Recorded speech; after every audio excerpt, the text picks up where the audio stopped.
Audition for all the colleges, you know, I'm trying to get to Manhattan School, trying to get to New School, and I don't make it to any of them. But I had a friend that had applied to Rutgers for me for history. So I snuck over to the jazz department.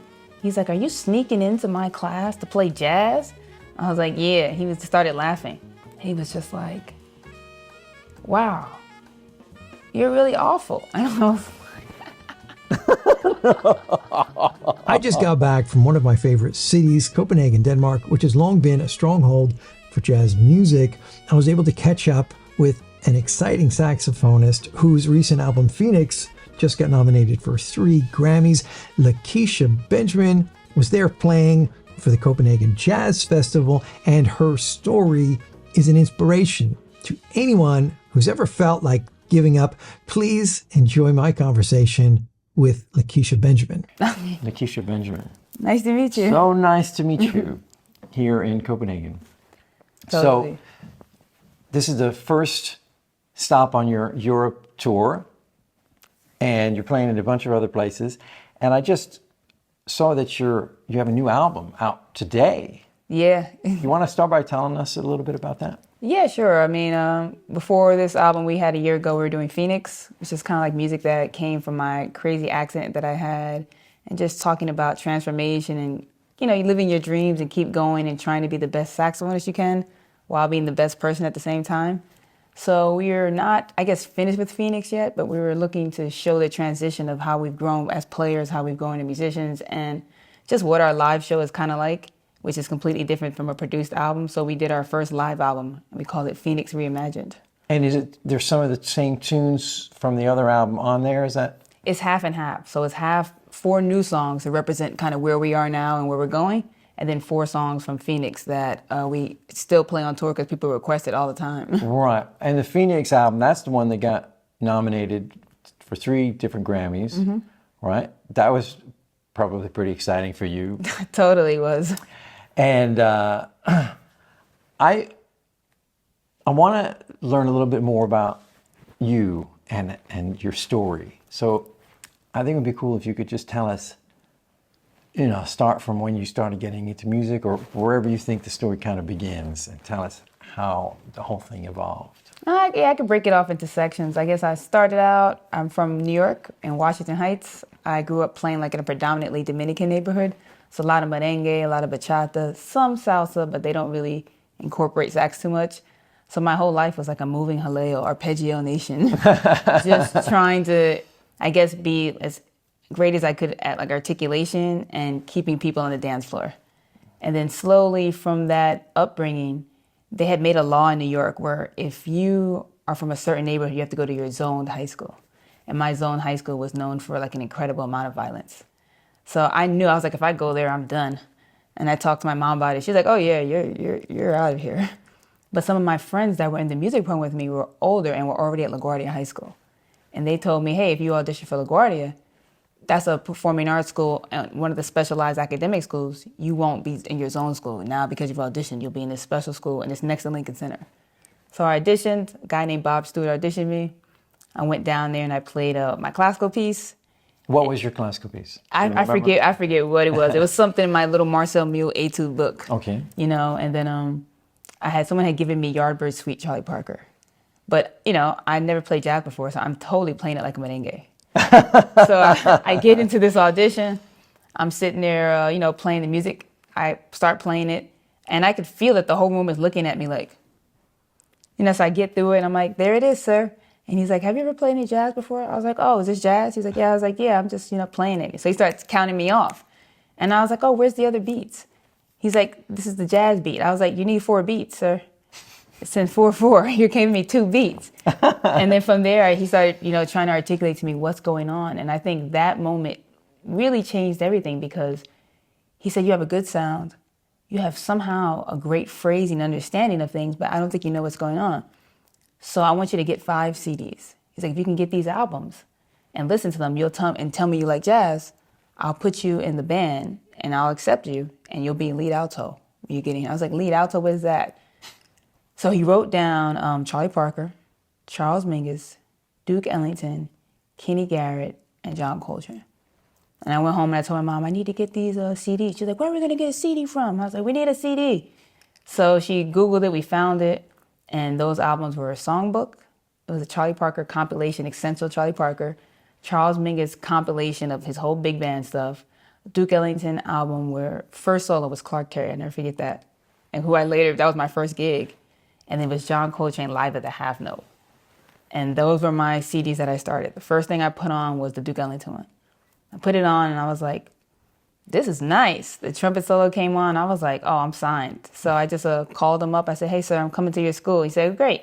I'll see you in the September. I said, what should I do? He said, learn everything on the CDs. I said, everything on the CDs? Yeah, you just learn how to play it up and down. I said, okay, great.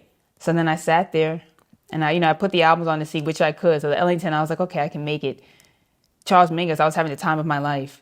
The Kenny Garrett one, I went into a sweat. Like, oh God. But I was determined. And those were the ones I started with, and the Charlie Parker one during the summer came more. And that's how I started it. When I got to the school, he said, did you learn the CDs up and down? I said, some of them I couldn't, I didn't know how to get it. So I played them Moaning Mingus. I played them, what is that? Better Get Hit in Your Soul. Bunch of Duke Ellington stuff. And that's how we started. Okay, and so your instructions would just go basically learn it by ear, just transcribe. And did you write anything down, or you just memorized? No, I didn't even know. I guess I wouldn't even know how to I know how to read it, but I wouldn't know how to at that stage figure out how to do it. When I'm 13, 14. So you were 13, 14 years old. Yeah, I was going to high school. Wow. I was auditioning to be in high school, so it wasn't a college thing. Wow. So all I could do was listen to what I heard and try to figure it out, and that's what I kind of had been doing. With the Latin music. That's written out. You can see it. It's clear. And that culture is big in the classical music anyway. But this is the first time I was forced to really what is improvisation? Understand what that is. What am I being asked to do? I had never been asked to do any of those things. Right. But you were able to do them. And were you taking lessons at the time? Yeah, I was taking lessons with, at that time, little baby lessons with a guy named Patience Higgins. Okay. At the Harlem School of the Arts. I was in an after school program. They had this, he was there was a guitar player named Kelvin Bell. He was playing with Arthur Blythe, and he was playing with what's his name, James Carter.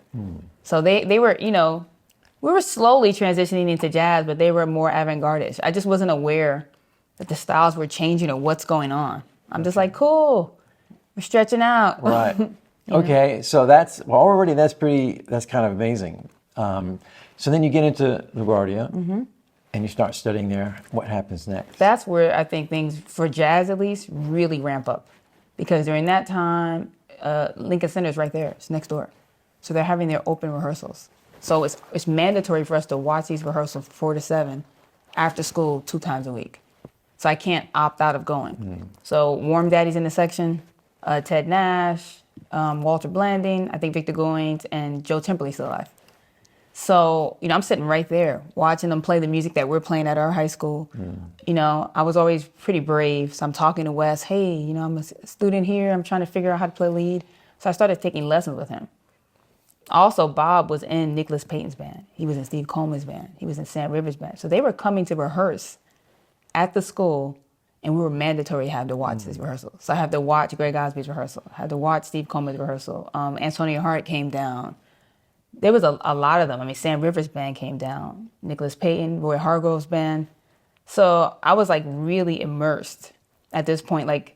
My whole Dominican chops things was gone. I was really focused on how can I get this and trying to understand, I guess, the improvisation thing. How does that factor into just being spontaneous on the spot composing?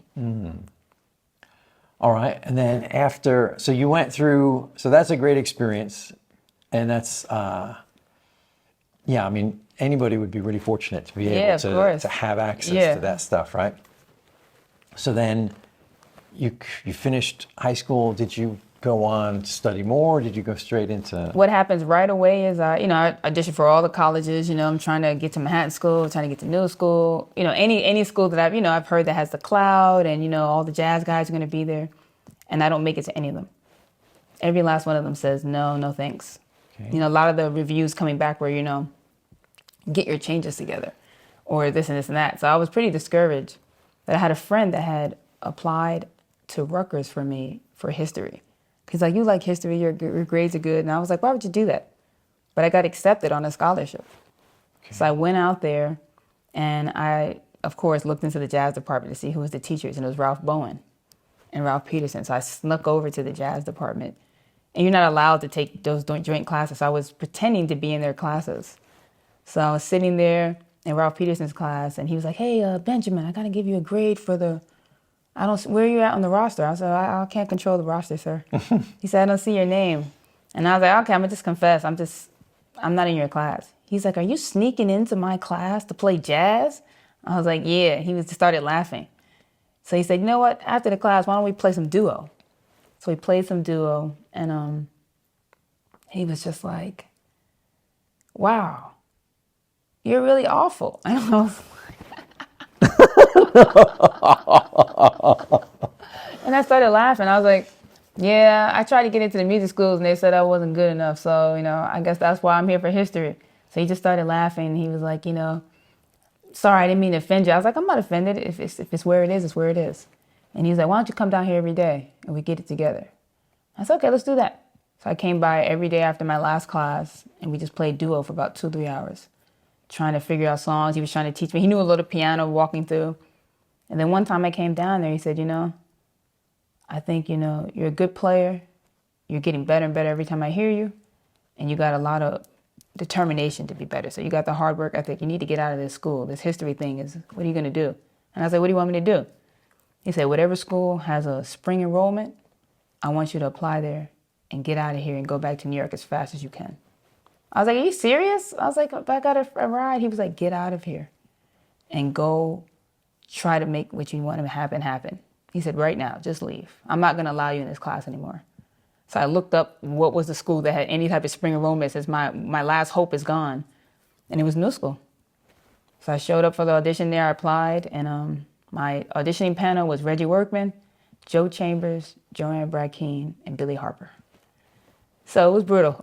That's how I got, I guess, back to New York, back to New School. But they accepted you. They accepted me. They definitely accepted me. I got to the audition. I opened the door, and I saw them. I just closed the door back. I just slammed the door back, and then Reggie Workman came running out, and he was like, hey, where are you going? I was like, you're going to kill somebody. That's the really auditioning panel. He started laughing. He said, most people don't even know who they are. I said, well, I know, and that's crazy in there. So he said, just come in and try something. Just play a blues or something. Let's try that. So I started off with Cool Strutting, Jackie McLean from that Donald Byrd record. Played through that, and then they put me through the ringer. We don't want to hear any songs you practiced. They wanted to hear the fastest thing I could play. I was like, I don't have anything fast on that. That's why I want to hear it. So once I started that, Reggie kind of became a mentor to me. Joanne helped out a lot, Gary Bartz, and then it really started to progress faster from there. So that was like a transformative experience, and you had to have this faith that you're going to leave a full scholarship to something like solid to go do something that's what you wanted to do, that you dreamed of doing. They gave me no scholarship either. So you had to. I had to start working in the supermarket. Right. I had to get 2 regular jobs. Then I was, going to school, going to the jams at night. I was just trying to find my way. The New School didn't really, besides Reggie, the New School University didn't really believe that I had much of a future in it. So it was pretty interesting.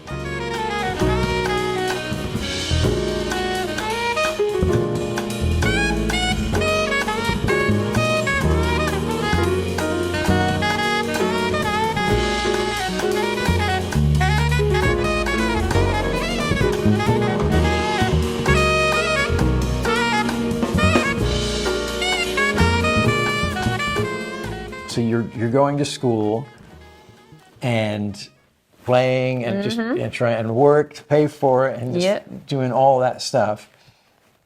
And then what happens? I'm basically downtown in New York stalking all the legends. Like when Gary Bart's in town, I'm going to his show, convincing him to study with me.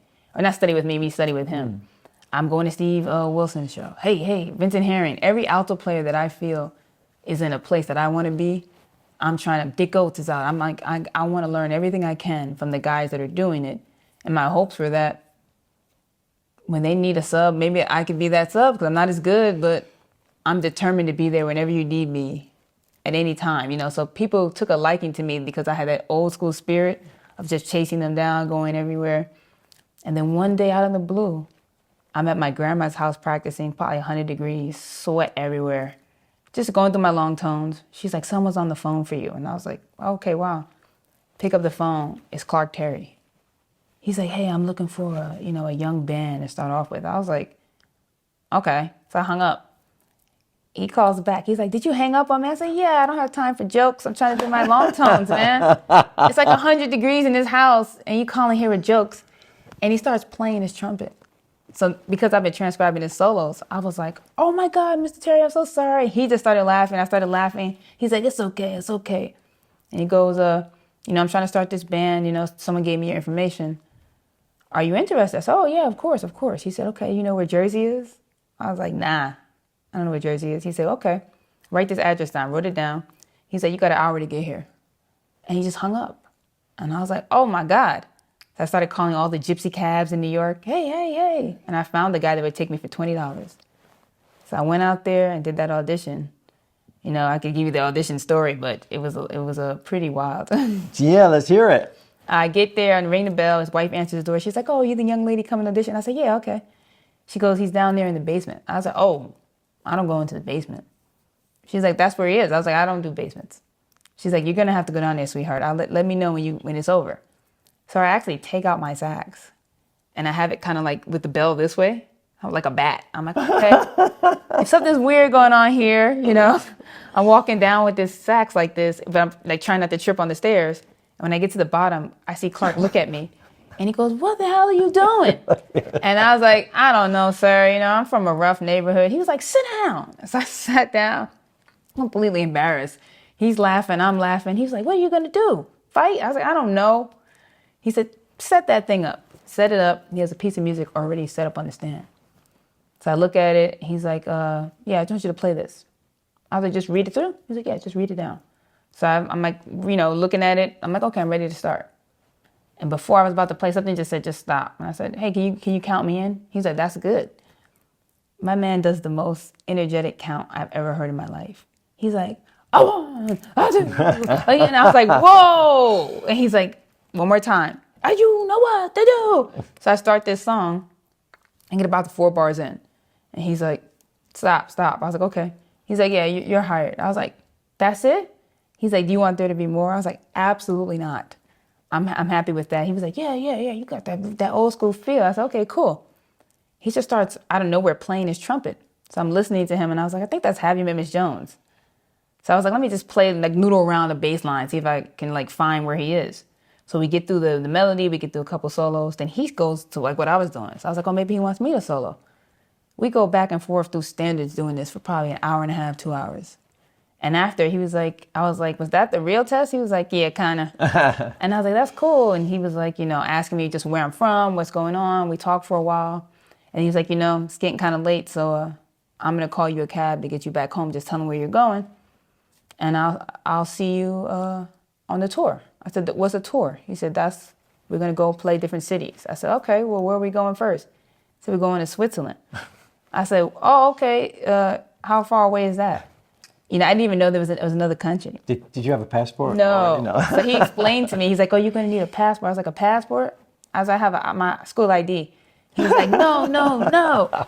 He was like, give me your phone number. And he had somebody call me and explain what I had to do. But he really got a kick out of just, I guess my whole personality to him was like funny.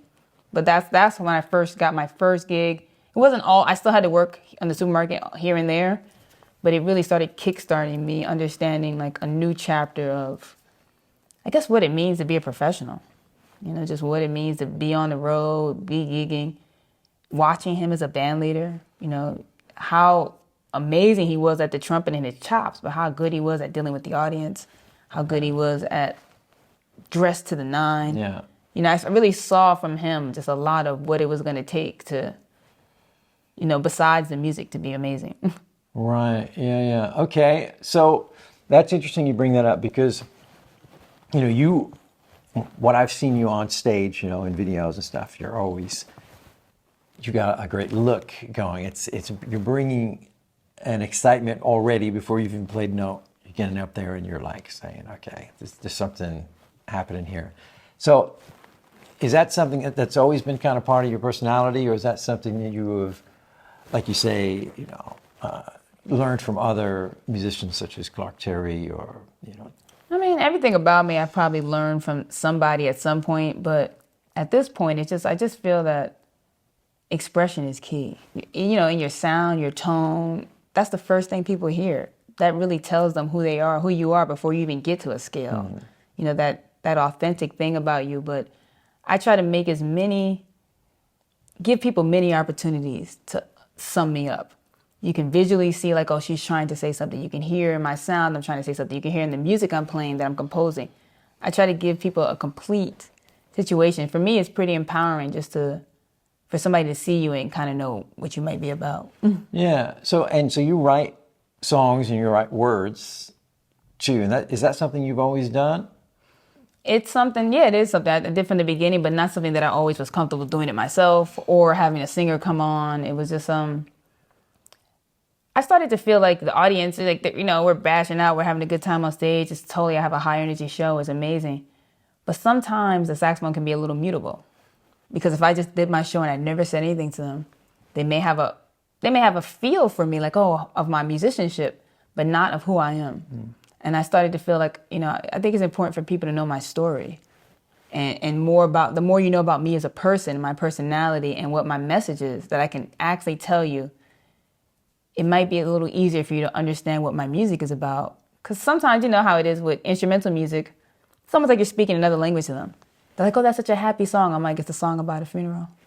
But, they're just feeling the vibes and the joy. So sometimes it's much easier to interchange those things and just say, like, hey, this is where I'm from. This is what I'm about. This is what I'm hoping y'all feel at the show. I'm spreading joy. I'm spreading peace. I'm spreading love. And just to say that to somebody and they feel it and they understand it. Then when the music comes on, they can kind of see the message a little clearer.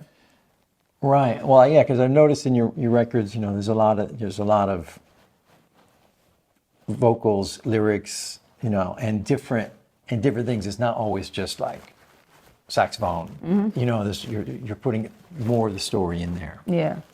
I guess to communicate on a broader level with more people. Yeah. I guess I'm trying to, especially people coming up, inspire them. Like, I feel that some of the most powerful things is realizing all the times in my life I got to know. And I had to find a way to get to a yes place. Oh, you can't go to this college. You can't do this. At the time, it's devastating. But it forces you to take the steps, to take charge, to try to make happen what you want happen. And I feel like as time goes on, that's a very empowering statement to have longevity in your career. So yeah, that's something I wanted to ask you about. And I didn't realize that you'd had so many no's. I know I'd seen in some of your other interviews or things you're talking about how, I just keep going, going. But, not everybody is able to do that. Totally. A lot of people give up. Oh, yeah. So maybe you could talk about, did you ever feel like giving up? Did you ever say, I'm going to give up? Or, how do you manage or how have you managed to overcome the different adversities or whatnot? I mean, yeah, I probably felt like giving up yesterday. I mean, it's a rough. There's some glamour in it, and then there's some hard patches in it. But that teacher I had in high school, I had lost maybe 5 or 6 members of my family in 1 year, and I was in a real big depression. So he's getting on me. I'm the lead alto. I'm not practicing my parts. I'm not doing this. And he said, you know what? It's all right what you're feeling. It's okay to feel like giving up. It's okay to feel like maybe this is not for you, and it's okay if it's not for you. He said, but don't take the power out of your hands. Keep practicing. Keep doing what you're supposed to be doing, and then let the cards fall. You can still be depressed and productive. And I took that message with me. No matter what's going on with me now, be productive. And then you're in things on your term. Let's say you're having a hard time getting to schools. You're trying. Go as far as you can go and take those steps before you say the no. Don't just say, oh, it's not working out. Keep practicing. Keep working on your tone. Keep working on your scales. Keep working on your changes. And you find that every time you take a step forward, you get a little bit more boost. Nobody's calling you for gigs. Nobody wants to do this. Okay, well, just, get everybody in your living room, set up a mic, and record a little demo. And then start getting some restaurant gigs. And, it may not be as glamorous, but you get to play with your guys. You get to work it out. So I just try to take little steps every time something has knocked me over to see, push the threshold. Each little step you get kind of like, oh, that worked. Oh, that worked. Okay.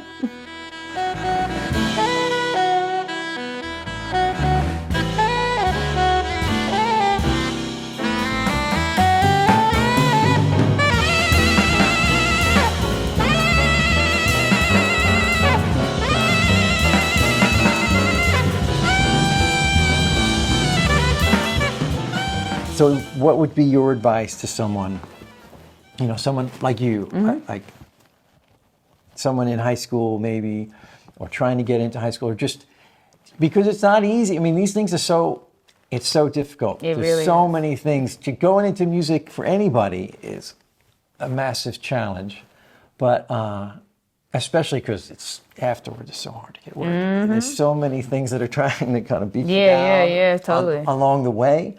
And then even when you've had amazing success, like you've had, you can still feel, as you just said, like giving up sometimes. Absolutely. So what is the lesson to be learned? And I guess for you, I mean, you have so much career in front of you as well. I mean, I feel like you're at the beginning still of what. Yeah, it is. There's so much more to come. At least that's my impression of you. Would you No, agree? it feels that way for me too. I just think that's the main thing. Like, you're getting beat down, you're getting this. Get in a box. What are the things you can be grateful for? Right? Because the beat down is coming on each level. There's somebody that's playing sold out shows at Madison Square Garden with the Rolling Stones, feeling like their saxophone playing is not at the level it should be. That's the beauty of music. You always want to get better. You're always trying to get to the next step. So musicians are lucky enough to evaluate ourselves daily. And a lot of people in regular life are not able to look in the mirror and say, this is not good enough. Let's try to make it better. So you're naturally hard on yourself because you focus on the flaws. But just notice with each little step, failure, when you get a win, how much it fuels you. You could say, oh man, I didn't get into none of those colleges. It was awful. Okay, so look at all the people I met in the journey just to get to the new school that were big parts in shaping me. I don't know who told Clark Terry to call me. But if we have to go back and look at all those people I encountered, I'm sure one of those people on his level that I encountered that saw my ability to work hard gave him the number. So I just find that each little experience actually gets you closer to where you're going to go. How do you know how to get better if you don't know what's wrong?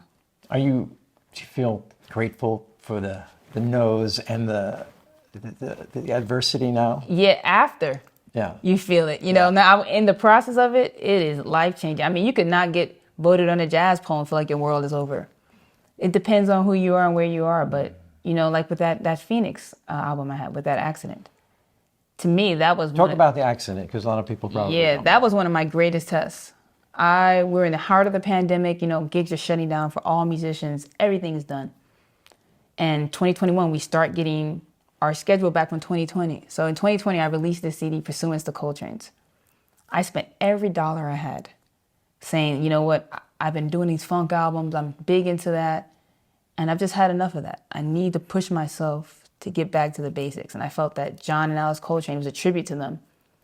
Personally and musically, they're as high level you can get.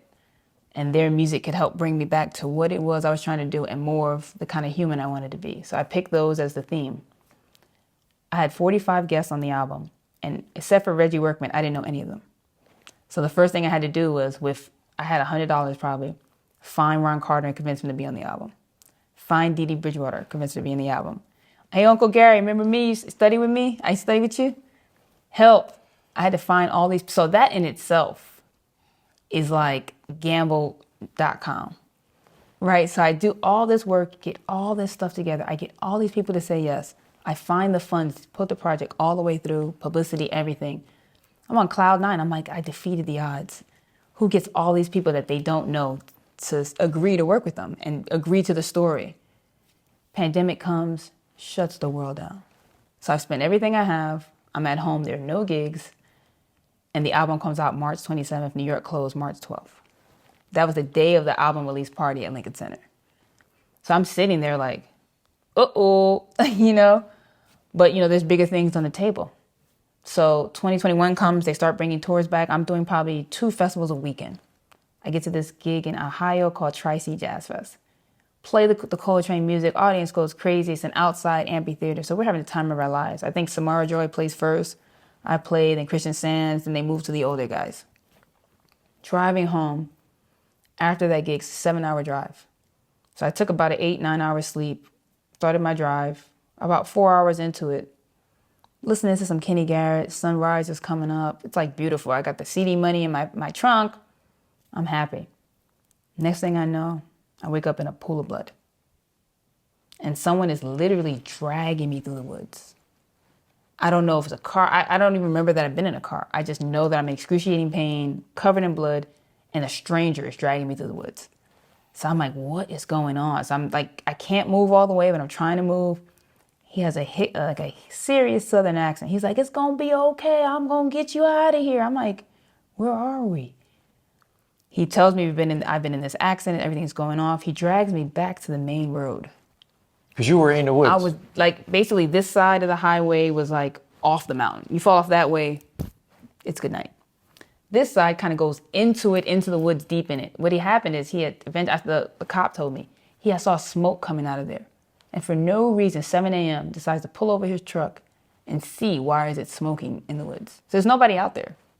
He's just doing his normal truck If he didn't route. stop, who knows what would have happened. Maybe nobody... You can't even see it's a car. So he goes in and finds me and drags me back to the main road, calls the ambulance, calls the cops, and I'm kind of in and out of consciousness as this is happening between the ambulance and everything. I find out the next exit was 30 minutes away and the hospital is 45 minutes from there. I'm in the ambulance asking, hey, is everything going to be okay? And the guy tells the driver to hurry up. So I was like, oh no, I just pass out. I wake up in the ER, on the table, clothes have been cut off. I'm like, what is going on? A guy explains to me that, I've been in an accident doing some brain scans, and when they finish that, there's going to be a surgery. They said, we think there's going to be a surgery, we just need to confirm from your scans, but we've called the neurologist, everybody's coming. And I was like, okay. And I was sitting there and I was like, I didn't know the president, I didn't know the year, so I was failing the mental test. But sitting there, I was like, Bloom Dito. And the nurse was like about to stick me with something to knock me out. She's like, she's gone. But luckily they had an intern from California that was working that day. And he was like, no, don't stick her with that. And I wasn't like able to move fast or notice what's going on. She was like, what's wrong? She's like, I'm listening to Charlie Parker. That's Bloom Dito. And he's like, do you hear that? And I was like, no, I don't hear it, but I just thought Bloom Dito. He was like, I'm totally playing Bloom Dito in the background. But she was going to knock me out. Because you thought you were just speaking I'm gibberish. laying there. I'm like, Bloom Dito. And she's like, girl's crazy. We find out, I have a brain bleed. They got to fix that. I broke my jaw. My scapula is broke. I got 3 ribs broke. And now I have to deal with this concussion and confusion I have going on. So I started from, this CD that had to know that I thought everything was going to be change my life, to now the situation of am I going to live, to now with my jaw, I'm like, is my jaw going to work again? Am I going to play again? To like, okay, let's start writing this Phoenix music, to okay, we're up for 3 Grammys. Wow. So it felt like, like within that process, I know everybody doesn't have things that severe, but I think taking small steps forward really shows you that you can push the envelope pretty far if you give the universe a chance to say yes back. Wow. But it was pretty wild when you really look at it, that's all in the span of that timeline. Yeah.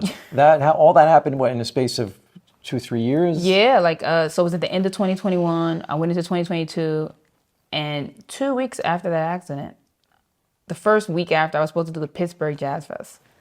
And they were like, you could just, we can cancel it. It's been a big deal, And I was like, I'm supposed to play before Branford and Ravi. And they were like, yeah, guess you can't. Your jaw's broke. And I was like, well, my team has been working pretty hard. If I show up, we get paid, right? Like, yeah, as long as you show up. They're like, can you play? I was like, I don't know. So I didn't know. I went to the gig and I just played at the sound check. And it was awfully excruciating. But I managed to get through that gig. And when I came off the stage, I had a sling on my arm, my neck's in a brace. I'm all kinds of messed up. I got my nice outfit on, but it probably looks crazy. The audience is like, they put the young guys on first. I came off the stage and Jeff Tain Watts, Robbie Coltrane, Branford were standing there clapping for me. So I was like, they're helping me down the stage, so I'm moving slow. And I was like, oh, you guys just clapping for me because I'm crippled. And they were like, no, you sounded great. And I was like, I wouldn't tell a girl in a sling either, she sounds whatever. But they gave me their numbers to like stay in touch. Jeff is actually on this, he's a special guest on this album. Yeah. So, it comes around. They were probably pretty impressed with you. I mean, I'm impressed hearing the story. I got all the pictures I could because I was like, this is the only time I can get Branford to be like, yeah, I'll take a picture of you, stranger. I was like, let's get a picture. So I have all pictures of me all completely messed up with these guys. Nice. It was pretty, wild, Some things, just for the sake of your podcast, consult a doctor. Don't just play with your broken jaw. But if you can get through it, 2-3 weeks passed, and we did our first 3-week tour in Europe, playing that Coltrane music, and it was rough because my physically was not really there. But you can say that those gigs and those festivals and those promoters were so excited by our music and everything happening, and you could directly say, I no longer had trouble getting gigs in Europe. I went from like, I might play a date or two to 3-4 week tours consistently. So I think those periods are definitely connected. 2022 to now. 2023 is Phoenix.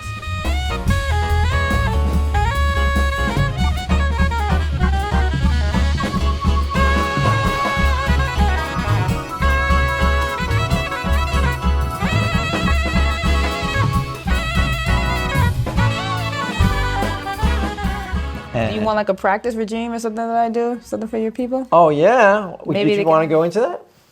I'll do whatever you need. I'd love to hear that. All I really do is long tones. Really?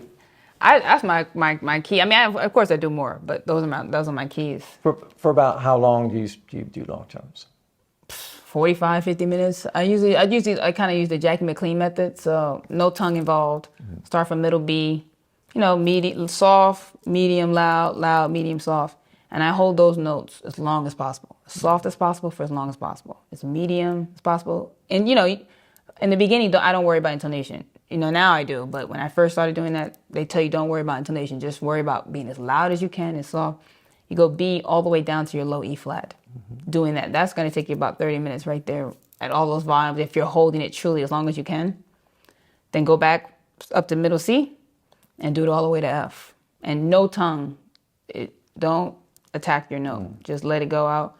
That takes me about 45 minutes.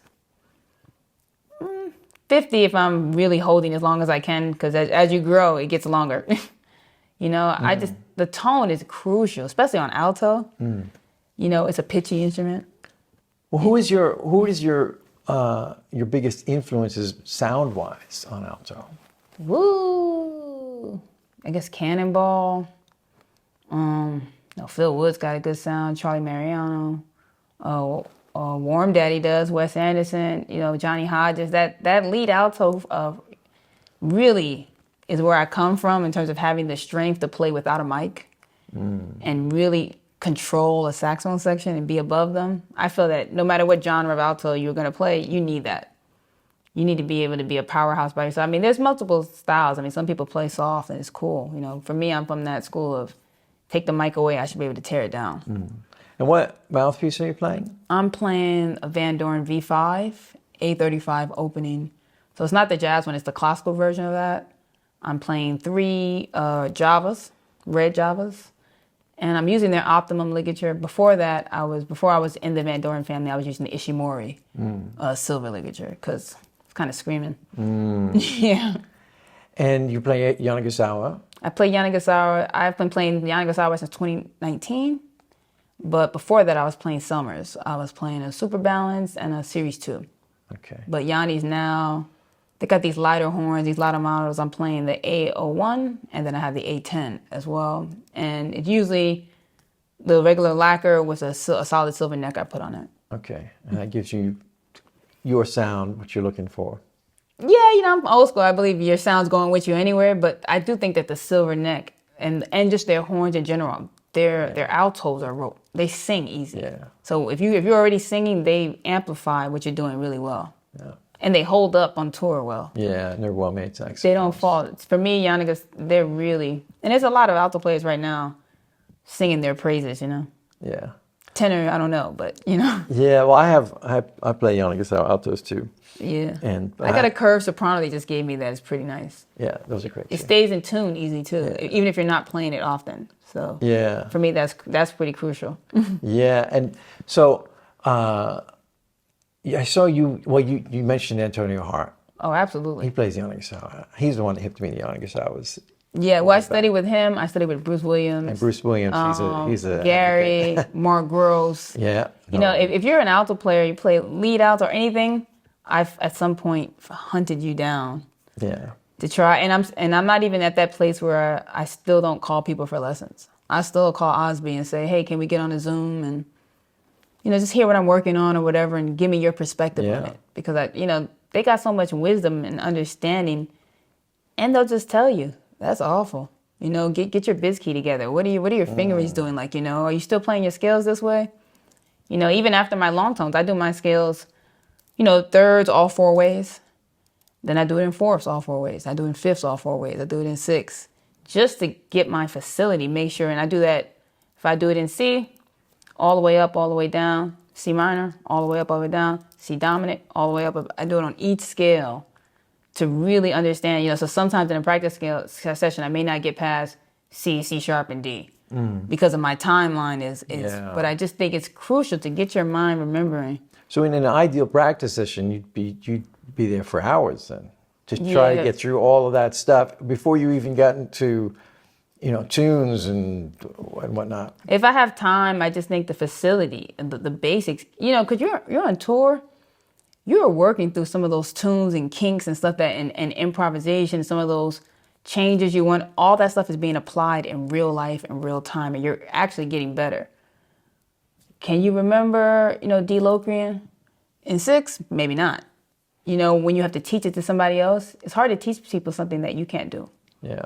So I try to keep my basics together so that when I'm even teaching people, they're like, okay, she knows what she's talking about. And so you're teaching now? I saw you were teaching at Jazz House Kids. You're teaching. Yeah, I used to, well, before things blew up now. You know, now we're just touring all the time. But I was teaching at Jazz House Kids. I was a senior faculty at Jazz Lincoln Center for their middle school program. I was doing KIP. I was doing Urban League.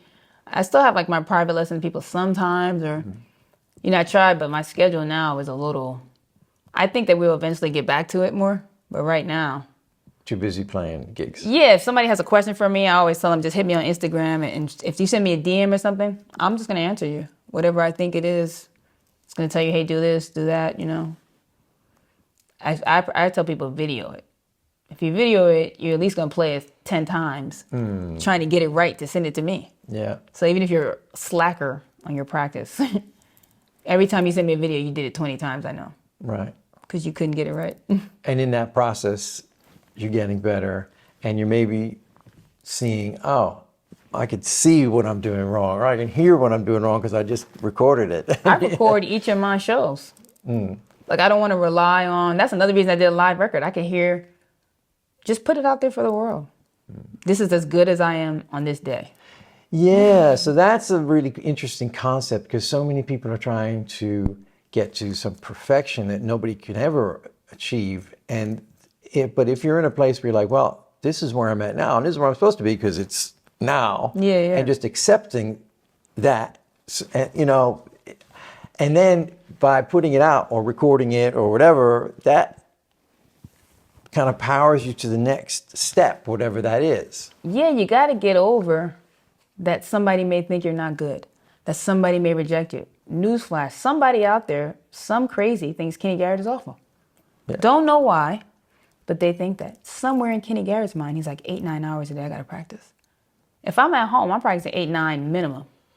And if I get tired, I'm going to move it over to the piano or something. You know, if I'm on tour, that's a different thing. But there is a grind that needs to happen. You know, and you record something, you can hear, like, and you put it out, you're telling the world, this is as good as I am right now.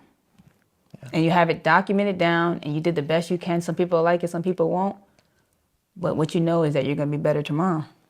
Yeah. So you can start to accept that it's hard. It's hard to even put out music because you're like, this is not good enough. This next project, I'm like, it's not good enough. But when is it going to be good? Right, but that's where we are today. This is where we are. And if we let that decide, then we'd never do anything. Yeah, I'm sitting in a studio with Ron Carter, Dee Dee Bridgewater, Reggie Workman, Gary Barge, Bruce Williams, Steve Wilson. All these people, Michelle Ndegeocello, Jasmine. If I'm thinking to myself, yeah, put this out when you're good enough, it's not coming. There's multiple generations here. Ron Carter still's practicing his bass. He thinks he's not good enough, and he's better than me. Yeah. So I just think you got to take, if you want the most success in your career, don't wait for your playing to get where you think it's going to be, because it's never going to be there. So just take the steps and start doing it, and just commit yourself to getting better. Yeah. That's it. Otherwise, by the time you think you're good enough, maybe you'll be 75. Maybe. You're not. If you live that long. I remember Jimmy Heath was still practicing, telling me he's still trying to learn a gingerbread boy. I was like, oh, okay. So James Moody told me something like that. So I just think saxophone players, we're a different bunch. Yeah. We're never satisfied. Michael Brecker, I heard, was still... He was never happy. Yeah, he was never happy with his playing. I mean, it's really incredible. I just think you got to you got to put in the work, though. I can't stress that you have. If you are 18, I don't want to hear nothing under 8 hours. If you have nothing to do but go outside, maybe puberty's attacking you. Do what you got to do. 8 to 9 hours. That's just what it is. You know, you 21, 22, you got a long way to grow.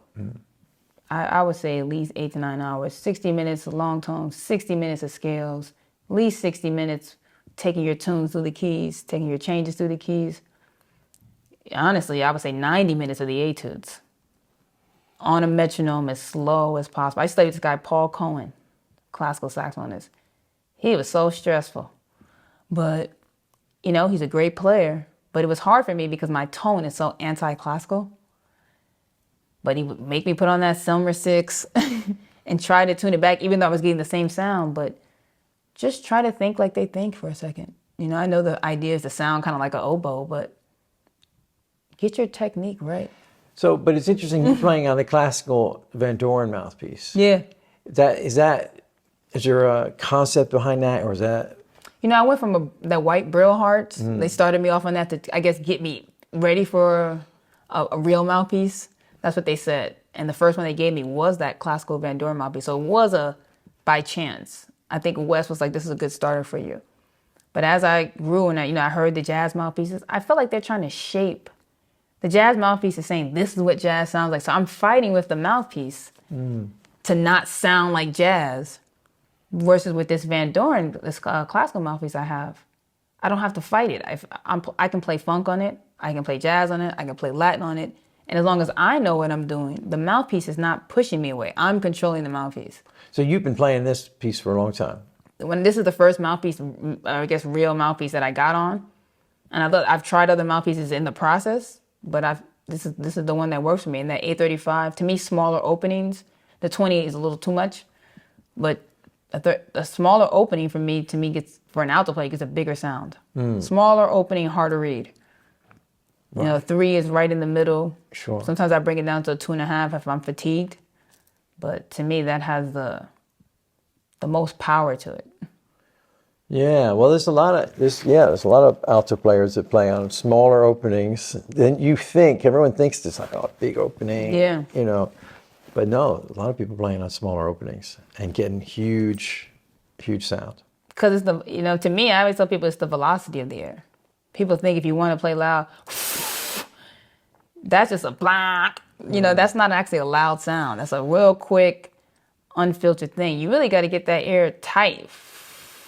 And the faster you push it and move it, then you're controlling the sound. And to me, the smaller opening allows the speed it just works for me. I heard Cannonball played on that. I heard all the Cats. Yeah. Phil Woods played like a small tip opening. And I'm from that school of thought where I just believe the long tones decide your whole future. If you got the technique and you got the chops, but nobody can stand to hear you play a note, good night. Yeah. That's it. So that's where I'm at with it. Get the long tones together. Awesome.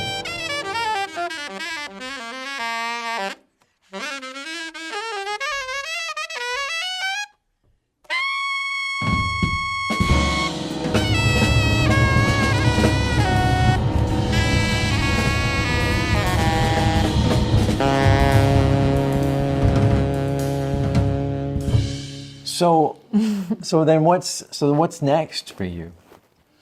Besides the new album we have? Yeah. You know, I guess the new album for me does close the Phoenix chapter because it's not a lot of negativity there, but that story is playing out. You know, I've gone as far as I can go. I'm showing everybody the ability to be resilient. But now I'm moving back forward towards the grind. How can I get my sax chops better? How can I I'm trying to push my playing to a new place. I don't want to keep the same. Maybe we can talk skill about level. that a little bit. Yeah. This is a lot of saxophone players watch and listen to this. What sort of things are you practicing? You know, what sort of new directions are you going in? Anything like that you want to? Yeah, I mean, I spent a lot of time playing with pop artists. I spent a lot of time playing, you know, now this Coltrane music, it really opens you up once you've not mastered those changes, but really gone through, you know, 90-minute, 100-minute gigs, having to hit that hard and play that way, you know. So I'm trying to get back. For me, I believe always the basics are the way to get back. If you want to play better, get back into those cello etudes. Get back into those oboe stuff. Get back into all of the hard things and really play slow with a metronome. I don't do anything without a metronome, really. It's just how I built, because music happens in time. So that's what I'm trying to do, get back to the basics of that for my next project, that I can hopefully be at a higher level, you know? Do you have any concept already of the next project, or is it still kind of in the... No, I'm writing it right now. Okay. I'm writing it right now, and I'm about to record it pretty soon. Okay. So you're really moving quickly. Like, you're doing a project, you're touring it, and then you're not stopping at all. You know, I feel like when you have the motivation and the energy, it's a good time to get it done. Yeah. Don't wait until you may be in a not so inspired place. If people are willing to work with you now, like I'm in a fortunate place where people that are better than me are willing to play with me. So we talk about all the sax chops and the books and getting through your scales and getting through your rhythms. You need to do it, but when you get on stage with Herbie Hancock, it's going to change. And playing with those kind of people, and they're willing to say yes, can really expedite, you know, what you're hearing. If you're playing Phrygian modes, Super Dorian, whatever you want, Locrians, whatever you want to do, you get to try it in real life. So I think while people are willing to work with me and play with me and things are moving, that's what I'm trying to take advantage of while these legends are still alive. Now, you say all of that with a lot of humility, you know, all these people are better than me, whatever, but how does it feel like? What does it feel like to when the first time you're playing with Herbie Hancock, or, you know, any of the, you've listed lots of great people. So what is that? Are you nervous, or is this Nervous something? as hell. Okay. Absolutely. I'm nervous. We're about to play a show tonight. It's my show. I know the show. I know how to play the show. I know what's going on. I'm nervous. I believe anything that matters to you should cause some type of antsiness. It doesn't have to be like nervous. Something should be going on because your audience should matter. Right. You don't want it to be like, oh, it's another gig. Yeah, another gig. Even if it's another gig, it should, you don't know how it's going to go. Right. Like, think about, we're talking about inspiring people to, how do they keep going and keep playing to get better? If a show doesn't excite you to play it, I would evaluate if you want to do music. Right. The fact that I get to be out here for 2-3 weeks playing is actually what I asked for, what I hope for. So I take it like really, really seriously that I even get the chance to do it. You know, so that's how I feel. You know, these guys tonight, I'm definitely a little nervous. I woke up early like, oh boy, here we go. Copenhagen. Yeah. You know, let's see what happens. You know, especially when you're interacting with people in a different culture. Right? So even your band leader chops, you got to realize, how do you engage these people? Because you're talking to them, but yeah, most people know English. But it's a whole different world now, how you're communicating, what the experience is going to be like for them. Well, generally, in Copenhagen, you got a really good audience. Yeah, that's what I You think. know what I mean? These people they know music, and they're quite cultured, and they love having people come in and play. And they got so many great musicians just here in the city as it is. So I bet you can have a great time tonight.